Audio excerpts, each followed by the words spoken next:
Contaremos con la intervención de Viviana Hidrobo de la Alianza por los Derechos Humanos, volviendo a hacer gentil recordatorio a las personas que participan en la Comisión General respecto del tiempo de la intervención de 5 minutos del contenido de la misma. Muchísimas gracias. Buenas tardes, señores asambleístas y señoras asambleístas. Este lunes, cuando estuvimos en este mismo espacio, mencionamos haber registrado 41 incidentes de vulneración de derechos humanos. Entonces reportamos 79 detenciones, 60 personas heridas y una persona fallecida. En ese momento ya señalamos que la violencia estatal constituye el germen de nuevas violaciones de los derechos humanos que exacerba la violencia y que atiza la protesta. Hoy, lamentablemente, tenemos nuevas cifras.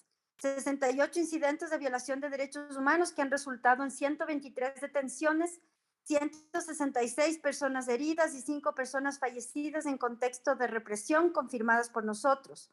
Estos números no incluyen las detenciones express, aquellas en que las y los detenidos no son entregados a órdenes de juez competente como exige el proceso debido. A estas personas se las mantiene dando vueltas y son liberadas horas después en medio del horror de la víctima, su familia y sus amigos. Aquí tampoco se incluyen las víctimas de represión de ayer y que aún estamos verificando y registrando y que de los datos que tenemos aumentarían significativamente estas cifras. Volvemos a denunciar en este espacio que la violencia estatal no puede ser la respuesta para callar la protesta social. Las protestas son un mecanismo efectivo e histórico de sectores sociales para exigir derechos o rechazar decisiones gubernamentales que afectan sus vidas. Los grupos más empobrecidos de la sociedad no tienen a su disposición los canales tradicionales de participación para confrontar efectivamente políticas y acciones discriminatorias. Ante esto, dice la Corte Interamericana de Derechos Humanos, en muchos países del hemisferio, la protesta y la movilización social constituyen las herramientas de petición a la autoridad pública y canales de denuncias públicas sobre abusos o violaciones a los derechos humanos. En efecto, las protestas de estos días se dan precisamente contra la violencia estructural que millones de personas en nuestro país reciben. Violencia estructural que se concreta en el deterioro de las condiciones de vida de los sectores más vulnerables, sin poder hacerse escuchar en las vías y en las carreteras del país o en las calles de la ciudad sede del gobierno, cuyas decisiones los afectan y los violentan. La movilización permanente decretada por el movimiento indígena y otros sectores sociales el 13 de junio sí tiene detonantes y antecedentes. Desde el inicio del gobierno del presidente Lasso y a lo largo de todo el año, le venían naciendo requerimientos de políticas estructurales en favor de la población. La CONAIE tuvo reuniones con el gobierno que resultaron infructuosas. Sus pedidos formales ni siquiera fueron contestados, como en estos días confirmó el ex viceministro de Gobernabilidad. La disposición del gobierno de Lasso al diálogo ha sido tardía y poco creíble.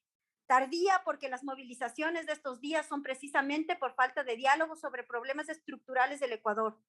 Es además poco creíble porque no se puede dialogar mientras al mismo tiempo se usa todo el aparataje estatal para reprimir a las mismas personas a quienes se ofrece diálogo.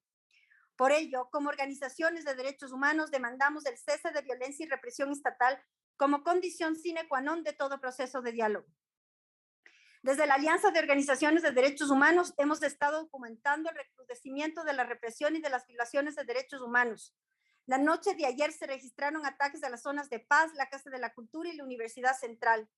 El día de hoy tenemos registro de varias personas heridas y detenidas, a varias de las cuales se les ha incomunicado y se les ha maltratado, cuyos números daremos en las próximas horas. Concurrimos a este espacio porque la Asamblea Nacional le corresponde fiscalizar la conducta del gobierno.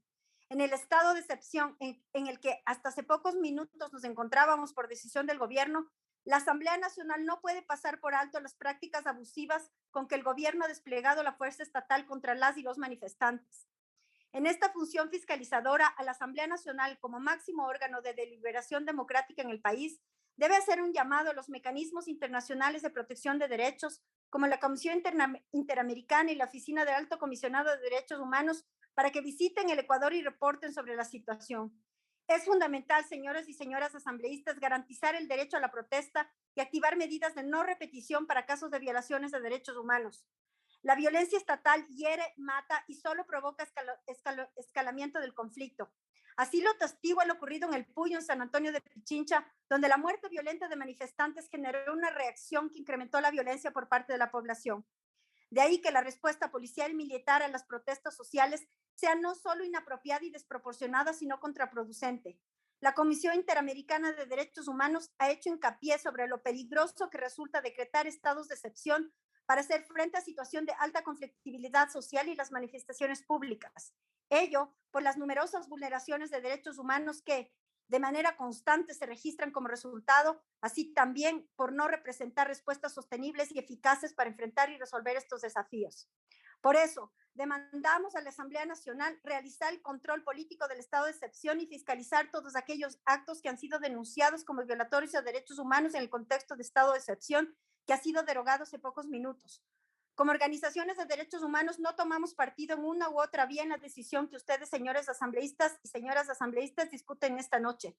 Sin embargo, comparecemos porque consideramos que cualquiera que sea su decisión esta noche, no se puede quedar en la coyuntura partidista. Sea cual sea el resultado de su votación hoy, la Asamblea Nacional debe activar su tarea de fiscalización política sobre las serias violaciones a derechos humanos ocurridas en el contexto de paro nacional de junio del 2022. Nuestra comparecencia aquí es para exigir garantías reales para un diálogo sostenido sobre problemas estructurales que eviten llegar a situaciones como esta y a la vez garantías reales para que de darse la protesta social se la reconozca como un derecho y no como un crimen. Eso es democracia de fondo, el complemento necesario a los procesos formales de elección.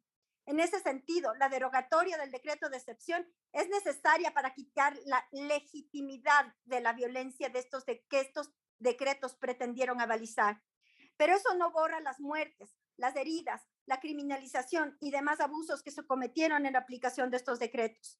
Nosotros seguiremos monitoreando y acompañando a las víctimas de violaciones de derechos humanos. Ese es nuestro rol.